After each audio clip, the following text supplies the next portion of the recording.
Bienvenue faire tous sur votre chaîne Virtap, la chaîne qui vous accompagne dans votre développement personnel et organisationnel afin de devenir plus productif et de maximiser votre rendement. Aujourd'hui, on va parler d'une thématique des plus importantes. On entend souvent parler de leadership et je sais que plusieurs veulent en eux-mêmes devenir en leader aussi. On va aborder ce thème pour mieux comprendre ce que le leadership est et comment le devenir. Bienvenue.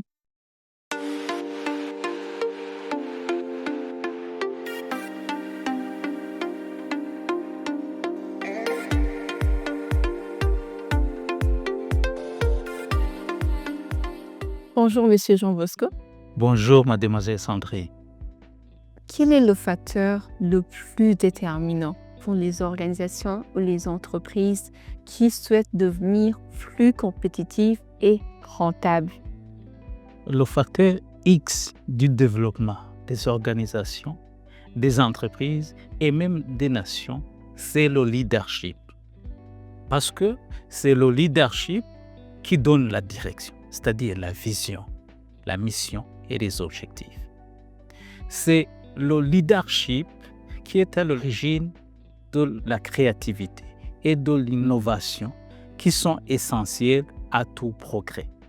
C'est le leadership qui développe les capacités des employés et met en place une bonne dynamique relationnelle au sein des équipes de travail. À vous entendre, on croirait bien que le leadership, c'est vraiment la fondation de tout. Mais alors, c'est quoi le leadership? Le leadership, c'est mettre sa vie au service des autres grâce à son potentiel dans le but d'améliorer leur sort. Le leadership, c'est le déploiement de son potentiel par compassion pour résoudre un problème qui hante une communauté donnée, pour améliorer leurs conditions d'existence en vue d'hausser leur niveau d'épanouissement. C'est vraiment à dire qu'un leader est une personne qui, poussée par la compassion, a réussi à aider une communauté précise à résoudre un problème connu. C'est une personne qui, poussée par la compassion, a réussi à aider une communauté donnée à améliorer les conditions d'existence de ses membres et à hausser leur niveau d'épanouissement. Donc, en améliorant le sort des autres, le leader obtient l'influence et attire les partisans à son action comme conséquence. C'est ça le leadership. Vous m'amenez alors à vous poser cette question parce que j'aimerais encore mieux comprendre. Est-ce qu'on est leader ou bien on le devient? Tout à la fois, on est leader et on devient leader. On est leader parce qu'on est avec le potentiel de leadership qui prédispose à devenir meilleur ou à exceller dans un domaine. Et ce potentiel de leadership est constitué par nos talents, nos aptitudes, nos savoir-faire et nos habiletés diversifiées. Mais on doit aussi devenir leader parce qu'une fois qu'un potentiel de leadership a été découvert, il faut qu'il soit développé et manifesté pour qu'il soit utile au grand monde. Mais ça semble vraiment important alors finalement de découvrir son talent ou son potentiel de leadership. Mais concrètement, comment on fait alors pour devenir un leader? C'est tout simple. Pour devenir un leader de quoi que ce soit, il faut trouver un problème à résoudre. Parce que tu sais pourquoi nous aimons les personnes comme Mandela, comme Guagasole. Ce n'est pas parce qu'ils sont beaux, gentils, riches ou forts ou connus. Non, c'est parce qu'ils ont contribué à résoudre des problèmes presque impossibles à résoudre pour le commun des mortels. Et une fois qu'on a identifié le problème à résoudre, il faut déceler et mettre au point une solution essentielle à sa résolution en faisant usage de son potentiel, de ses talents, de ses aptitudes, de ses habiletés, de ses savoir-faire. Et le reste, c'est de développer le caractère qui va avec, c'est-à-dire une mentalité victorieuse sur les difficultés qui te permet de marcher vers le sommet de son leadership. Ça semble vraiment être très intéressant, mais aussi ça suscite une question en moi parce que c'est un peu en contradiction de ce qu'on est plutôt habitué à comprendre.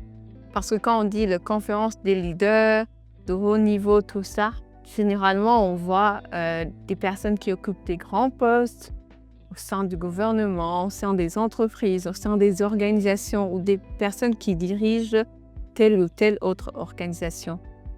Mais ce que vous semblez dire, c'est plutôt que c'est une personne qui a trouvé un problème à résoudre, mais non pas en poste hiérarchique. Est-ce vrai? C'est très vrai. Pourquoi?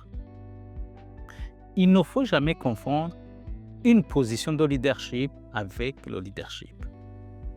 Parce qu'une position de leadership révèle le leadership d'une personne ou son manque de leadership, et non pas le leadership en soi. Parce que, par exemple, si tu deviens directeur d'une organisation, si tu occupes une position quelconque et que tu es médiocre, cette position va révéler à la face du monde ta médiocrité. Et si tu es excellent, cette position va révéler à la face du monde ton excellence. Donc, c'est pas pareil, le leadership et une position de leadership. Merci pour ce contraste-là. On arrive maintenant à mieux saisir et à différencier. Mais puisque pour devenir leader, il faut résoudre un problème. Alors, on fait comment pour trouver un problème à résoudre et ainsi devenir leader? Il faut observer sa vie. Premièrement, observer sa vie et voir quel est le problème qui a longtemps hanté sa vie ou qui le hante encore. Ce problème, il peut être un problème que tu peux consacrer ta vie à résoudre. Et deuxième chose, il faut observer sa société et voir parmi ces problèmes celui qui met à l'aise son cœur. Troisièmement, l'on peut, par exemple, observer dans son domaine d'activité un problème que tu aimerais passer toute ta vie à résoudre. Par ces trois voies, tu peux identifier un problème à résoudre. Et aussi, ce qui reste, qui est très important, c'est de découvrir le potentiel que tu vas utiliser pour résoudre ce problème. Et dans ce cas, c'est comment découvrir son talent. On peut demander aux proches parce que les autres remarquent notre originalité. Et deuxièmement, l'on peut observer parmi les activités que tu exerces, celles qui procurent de la joie à son cœur. Ou tu peux observer le parcours de ta vie pour déceler, découvrir ce que tu as toujours aimé faire. Avec ça, tu peux trouver le talent que tu utiliseras pour résoudre le problème. En tout cas, vraiment, je viens beaucoup d'apprendre parce que on aime tous entendre les leaders et on veut en devenir, mais ce n'est pas toujours évident ce que ça requiert de devenir un vrai leader, mais pas seulement d'occuper au fait, comme vous l'avez dit, une position de leadership pour pouvoir vraiment apporter cet impact-là qu'on attend d'un leader. J'aimerais vous demander si vous avez un mot avant de pouvoir clôturer l'émission. Le leadership, c'est la résolution des problèmes. C'est tout. En tout cas, ça, c'est plus que clair. Je vous remercie. Merci.